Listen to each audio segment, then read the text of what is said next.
I mean, I find the process of management and entrepreneurship absolutely fascinating. And one often thinks, where did the idea come from? And very often one doesn't know. All I do know is that round about 2001, I was beginning to ask different sorts of questions about autism. Is there a building to keep the rain from people's head? Is there therapy and education to develop them as people?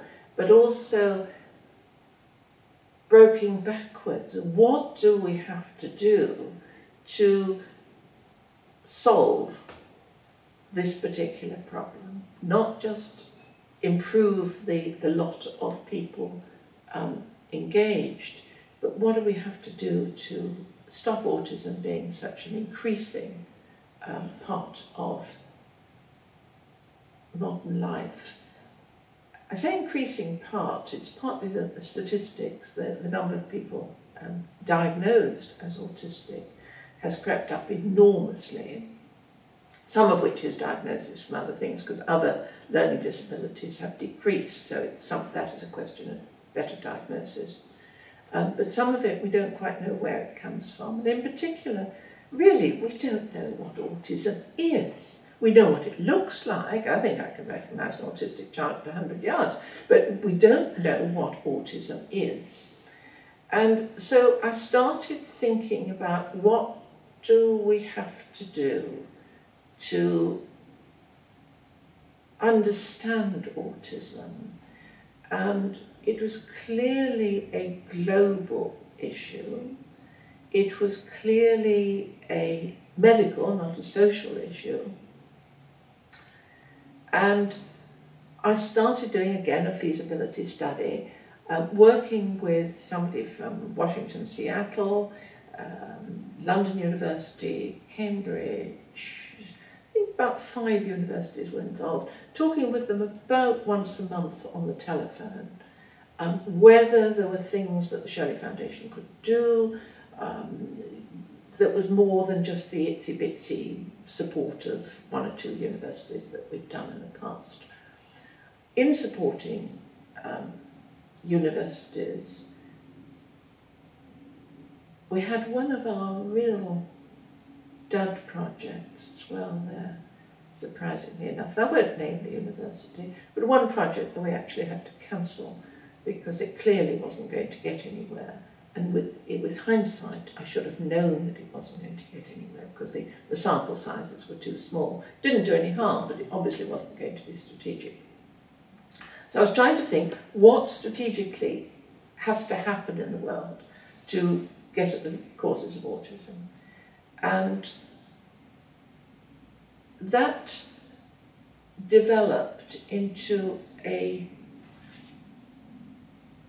budgetary study as to if we had to do this, and I had some ideas as to following the genetic patterns and working internationally and exchanging information, doing longitudinal studies and a lot of other things like that, probably most of them nonsense, but you know, we began to have a budget for it.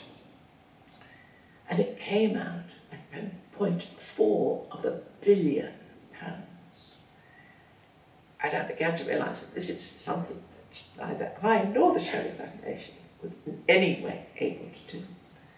And so, you know, dealing with setbacks, well, we have to do it in partnership with people. 1 or 2 people in the UK, but most of course, the work was being done, as always, in the States. And so, with the help of a colleague and friend, we did a feasibility study of who was available for partnering in the States. And she organised a beauty parade so that when I went out there, people came and said what they could do and so on. And I finished up partnering with an American charity that had been around for I think about 10 years. That had started with a group of parents, again addressing the same issue. What is autism? We don't understand what it is, and funding research into its causes. Partnering, what did that mean? Basically, I went on their board and I learned a great deal about how to evaluate medical research in the way that they did it, and learned more and more that it was an infinitesimal approach compared with the magnitude of the task. So when an approach came from another charity, a new charity called Autism Speaks, to work in partnership again, I was very much active on the board to persuade them to join in partnership. And Autism Speaks managed to bring together not only the two main charities, but also attract a lot of new money. They were very well connected and exploited that in the way that philanthropists have to in order to bring serious money in.